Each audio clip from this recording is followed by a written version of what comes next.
Welcome back, guys. Thanks for watching Signs and Wonders. With everything going on in the world right now, especially in the Middle East, I truly feel we are living in, if not the end times, definitely the birth pains at least.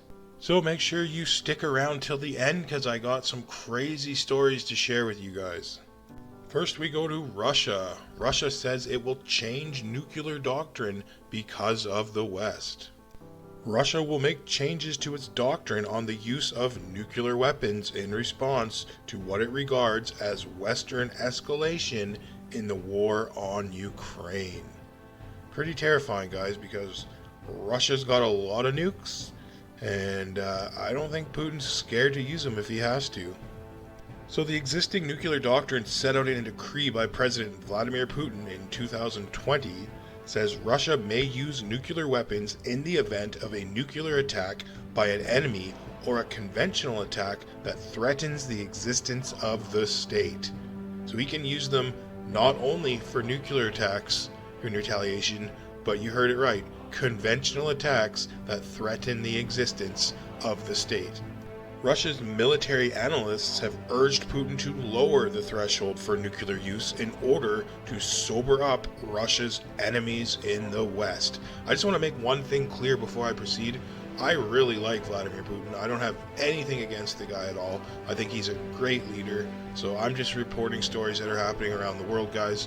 Don't get me wrong. Putin said in June that the nuclear doctrine was a living instrument that could change depending on world events. So Putin said that the decision is connected with the escalation course of our Western adversaries in connection with the Ukraine conflict. Moscow accuses the West of using Ukraine as a proxy to wage war against it, with the aim of inflicting a strategic defeat on Russia and breaking it apart. The United States and its allies deny that, of course, saying they are helping Ukraine defend itself against a, quote, colonial state war of aggression by Russia. My honest opinion, guys, is I don't trust anything the woke liberal media tells me.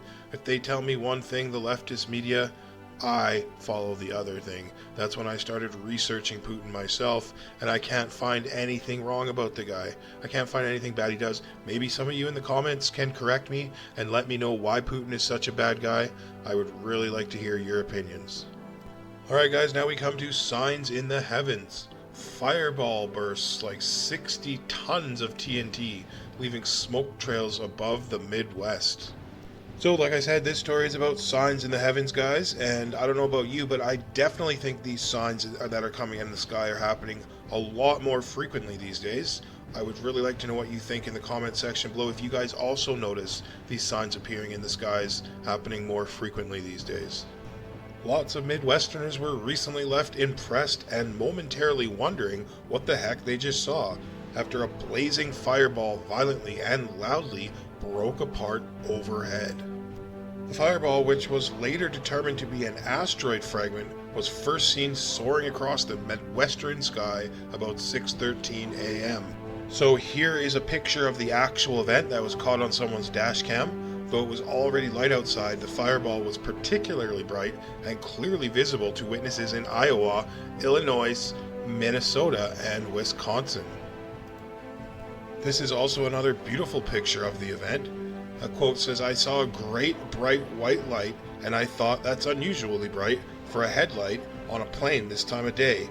This is from a Wisconsin resident saying this.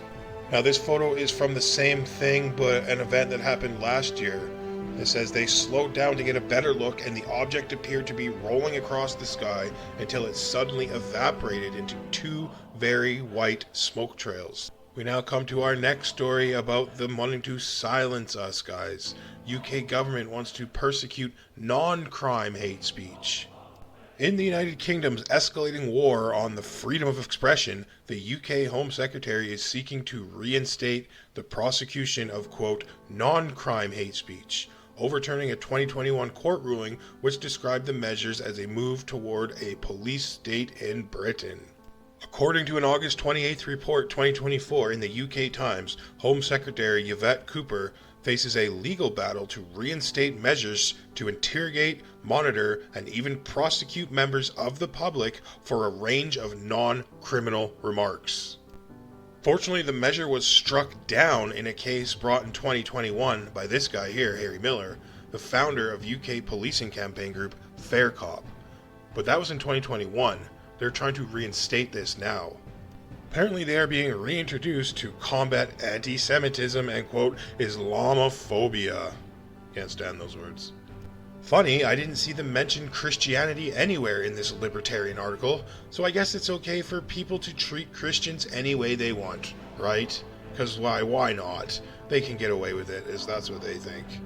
It's okay to say anything you want to Christians, but God forbid you say one wrong thing about Islam, you know? God forbid you say one wrong thing about Judaism.